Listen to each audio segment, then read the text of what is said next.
I understand that for a lot of people, they can watch a film like this and say, well, this is very political. You're trying to make a political statement. But I think it's really a position of privilege to be able to look at something like this and say, oh, that's political. That's something that just lives in the headlines. That's something that just lives on the TV news, and, the odd documentary. For many of us, this is very personal, you know. Smaller versions of this reality impinge our daily lives. And these kind of the bigger nightmare that this film portrays is one that really keeps us up at night.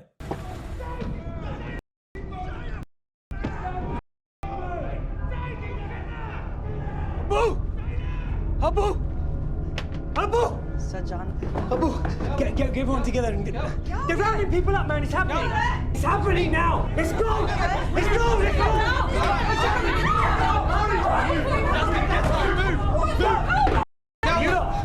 Look, get your shoes. Let's go.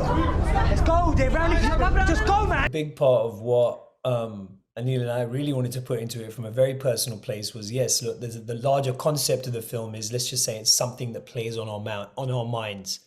And I think plays on the minds of millions of people around the world who may feel like they are in danger, in the context of the rising tide of intolerance we're seeing around the world. So I think that's personal, but also I think something that's very powerful and very personal in the film is actually the beginning, where you have just this Asian family hanging out, getting ready for a wedding preparation, a wedding event at the house. I think we actually very rarely see scenes like that. Slow down.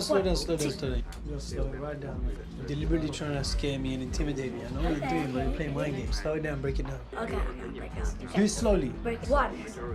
One, two, three. These kind of nightmare scenarios in inverted commas, they don't give you like a warning and say this is what it's going to look like in X amount of years. They're kind of insidious how it all creeps in, these horrific parts of history have kind of crept up on humanity in a way where they seem completely abstract and impossible, in one moment, and they're happening in the next. For us, this comes from a place of emotional truth. But what's been really sobering is to hear people from everywhere, from the Philippines to India to the United States to Hungary, all over the world, saying actually it has a real tangible truth to it as well. So we began a series of conversations about how we felt, in that particular moment in life, and what it was that was kind of charging us both creatively and, as human beings who exist in the world. And through 2 or 3 kind of long conversations, we began to find this idea and start honing it. What we actually found was, often you can make a lot of stuff for other people, as a freelance creative, and we kind of wanted to make something just for ourselves, something, as Aneil says, it's from the heart. And so we ended up kind of egging each other on and encouraging each other. And before you knew it, we made something much more unfiltered and raw than we would have ever made if we were working on our own. Also felt, honestly, really fulfilling for me to be able to bring so many different tones and genres to bear in one project. As I said, from kind of family comedy to almost a horror musical to something that was very kind of almost poetic by the end.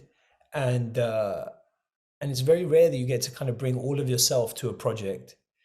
And for that reason, for me, at least creatively, it was just an absolute pleasure. And I think the response that the film has had has been just incredible, Invited him to the wedding. Since when? The guys don't invite James to the wedding. No, It's going to be a runaway bride. It's going to be it's going to be graduate meet. He's going to knock at the door.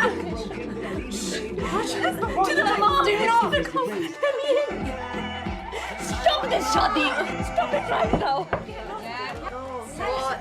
No. As filmmakers and storytellers, the lesson here is sometimes if you dance like no one's watching, then a lot of people join the party, and that's what's happened with this film. We've told the story we want to tell, and it's been crazy to see the world kind of taking notice.